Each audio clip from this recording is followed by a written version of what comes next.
So with IDW's IDW slash Hasbro's big shared universe comics already finished with their first event, that being First Strike, and the arrival of new characters that are coming from Hasbro into this Hasbro shared universe, the Visionaries. Yeah, I decided to talk about another Hasbro franchise that needs to be part of this shared universe. And no, I'm not talking about MLP. Sorry, y'all. No, but for context, let me explain what's going on and why there's a Hasbro shared universe. So, IDW recently, about a year or so ago, decided to mix all of their Hasbro titles into one big shared universe. The titles being, of course, G.I. Joe, Transformers, and the other ones at the beginning were Action Man, Micronauts, ROM, and Mask. So that was the start of their whole universe. They started with Revolution. And then we moved on to its first big event called First Strike, where we had Cobra and Mask characters, G.I. Joe and Mask characters invading Cybertron. Then and recently it was announced that another group will be joining the shared universe. That being the Visionaries, which I have no fucking clue who they are. Did anyone ask? I know the Visionaries have like a big cult following, but I never sorry, when I heard of the Visionaries, I was like, okay. Yeah, so they're joining the universe in their battle with the Transformers. Everyone's picking on the Transformers in the IDW universe, aren't they? Yeah, just because when ROM showed up, he fought the Transformers, and then now the Visionaries are going to be attacking the Transformers. It's weird. It's totally weird. It's I guess it's like a rite of passage. If you want to get in, you gotta fight the Transformers first. You gotta fight the big dog. You know, it's like the new guy in prison. You gotta take on the biggest guy. Just to prove you're not a candy ass. So, yeah. So, if you want to get in this, because I know your IDW and Hasbro have a comic of you, which is actually pretty good. Go check that out. It's actually, there's a word I thought I'd never say. The Gem and the Holograms comic is actually really good. So, I guess, Gem, if you want to be part of this universe, you gotta take on the Transformers. Anyway, so, where was I going? But there is, like I said, one franchise that myself and my friend Jason Voorhees 2011, as well as several of you guys out there and several fans of this franchise, have really wanted to be in this IDW, not just in the IDW shared universe, but from IDW in general, since they're so tight with Hasbro.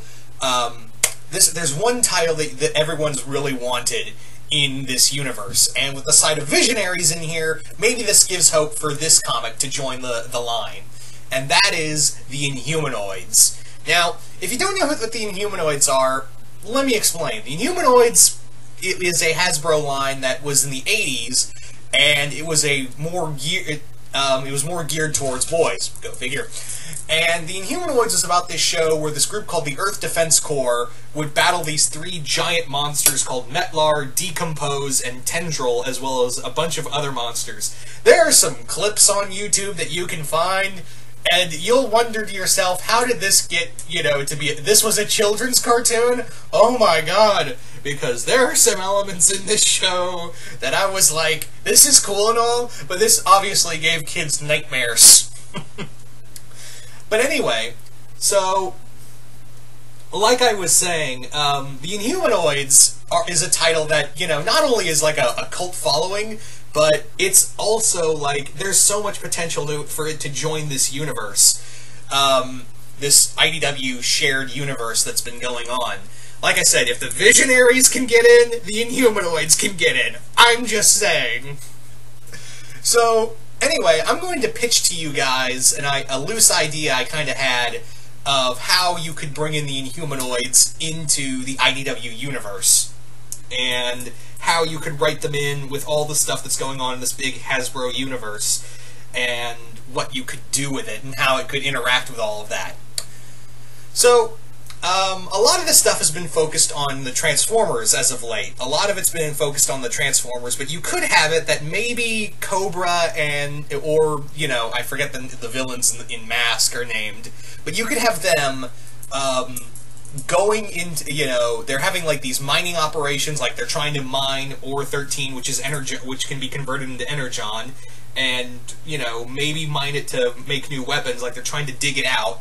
And what happens is that they come across, like, an old mine shaft or something like that, or an old cavern, and they dig, and they find this huge fossilized amber shell. And they break it. They're like, "Oh, this might be, you know, maybe it's full of Ore 13. Maybe let's break it out. Let's see what's inside. Let's see." So they break it, and it's decompose. And he comes out screaming. He just comes out like just turning people into monsters, just killing people left and right. And he's already on the move. You could also have it that maybe do a little it would be kind of cool to do, like, something different with Tendril, but I was about to say something like maybe he's kind of like Swamp Thing, and he's like the embodiment of... but maybe that'd be too much like Swamp Thing, because he's like a Swamp Thing / Cthulhu monster, and maybe that'd be too much of it, but maybe you could get away with it. You could get away with him being like the, the hell was that? Sorry, I just heard like a weird noise and it threw me off balance. It threw me off my my rant, which I'm totally incoherent and I apologize of. Anywho, so where was I going with this? Anyway, so maybe you could have it that Tendril is like created by like maybe druid, like some people who are like worship nature, or someone who's been dabbling in magic. And he creates Tendril to be like, go and save Mother Earth, or something like that. And Tendril's like, nah, fuck it, and just kills the guy and just goes on a rampage. There you go. I'm sorry for like stumbling through the whole sentence, but I lost my total train of thought. Anyway, so you could have it that Tendril and Decompose meet up and eventually go to find Netlar. While this is going on, you could have Scarlet's team. You could have Scarlet's team and the remaining Joes and the Autobots on Earth are like, who the fuck are these guys? They're not Decepticons, they're not Cobra. Who the hell are they? And yeah, you could have, and while this is going on, you could actually have that the benefactor who was helping Cobra to find Ore 13 was Blackthorn Shore. Blackthorn Shore is like the main human villain of the Inhumanoids cartoon, for those who are unaware. And yeah, let me just say, when you name that, I'm not kidding, that's not like a code name or whatever. No, that's his actual name.